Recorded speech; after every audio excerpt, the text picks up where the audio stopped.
greet the viewers through you. Wonderful. Wonderful. India recently breached its record for the highest number of daily passengers post the pandemic. That was about 4 lakhs. Are you confident we are very much on the way to returning to the pre-pandemic levels?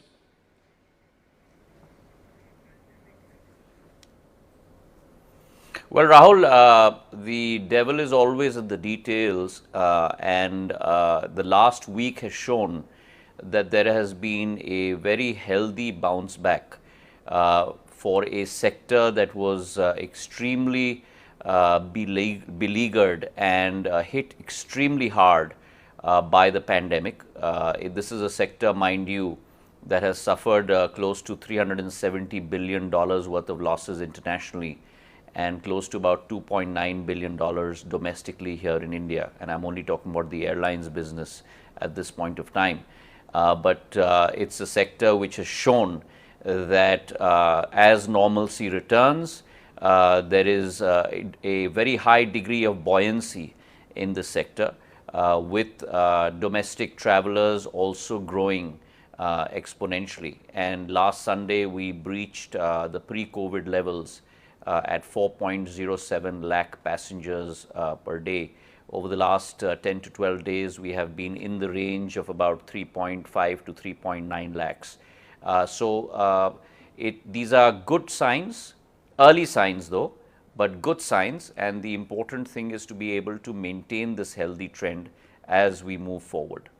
It's often said, of course, about the aviation sector that it works on fine margins, and you talked about resilience, buoyancy in your words.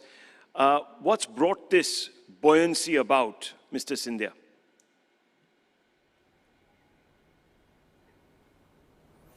Well, I think if you look at the sector from a structural point of view, this challenge and this pandemic has also forced the sector to look inwards and bring about a paradigm shift, both from a sectoral point of view and from a governance point of view.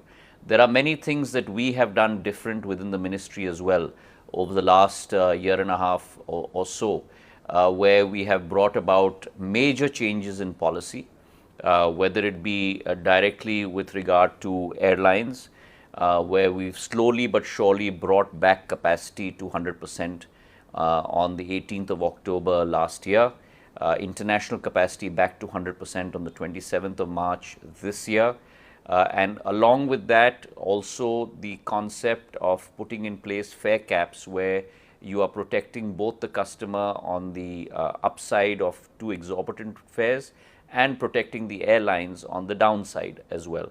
Of course, the biggest challenge, as you're well aware, Rahul, has been the phenomenal rise in air turbine fuel costs. They have risen almost by 60 to 70% in the last 10 to 12 months, almost at a record high of 112,000 a kiloliter, and up almost about 5 times from a 2-year ago level of close to 25,000 rupees a kiloliter. Now, that presents a huge challenge for this sector, keeping in mind that 40% of the cost structure comes directly, is directly attributed to fuel. And in a business that has been running losses, that translates into 40% of revenue structure, yes, where you have pretty much no control. And so the balance 60% has to meet all costs and a profit margin. And therefore, within government, the first step that I took as soon as I took over is understanding this emergency and this great urgency. I wrote personally to 22 chief ministers. I conversed with them over video conference. I pleaded with them. I made the case out for economies of scale. If you bring down the VAT levels on ATF, then not only will you have greater number of flights coming into your state, but also a higher amount of refueling will happen within your state. And the case in point for you is very early days when Kerala and Andhra Pradesh, almost about 5 or 6 years ago, brought down the VAT levels. There was an increase of almost 12 to 14% on flights within the first 6 months. And I'm glad to report to you through your channel that 13 states, through our efforts, have brought down VAT levels from a prohibitive level of 25 to 30% down to just 1 to 4%. And through your channel, I'd like to thank the chief ministers of all those states, the lieutenant governors of those union territories that have been extremely helpful to us in being able to do that. So we've had large states in that mix, like the state of Gujarat, the state of Madhya Pradesh, the state of Uttar Pradesh. We've had hilly states and northeastern states as part of that mix, the states of Uttarakhand, Himachal Pradesh, Haryana,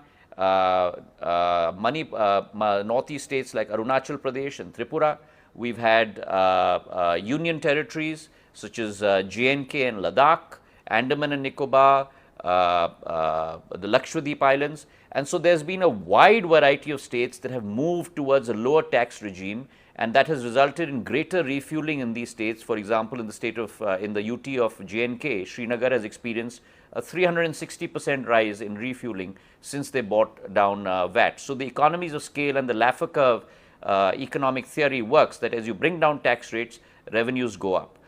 So prior to my taking over, we had 12 states that were in a lower VAT regime of 1 to 4%, 24 states that were within the 20 to 30% bracket. Today, that position has completely reversed. We have 25 states that are within the 1 to 4% regime, and we have only 11 states left that are between the 20 to 30% regime. And I'm going to assiduously work with those balance 11 states to try and implore them to bring down their levels as well, and therefore engage with greater amount of flights and passengers flying from their states. Well, that's very important, simply because there have been, of course, demands from the industry representatives to bring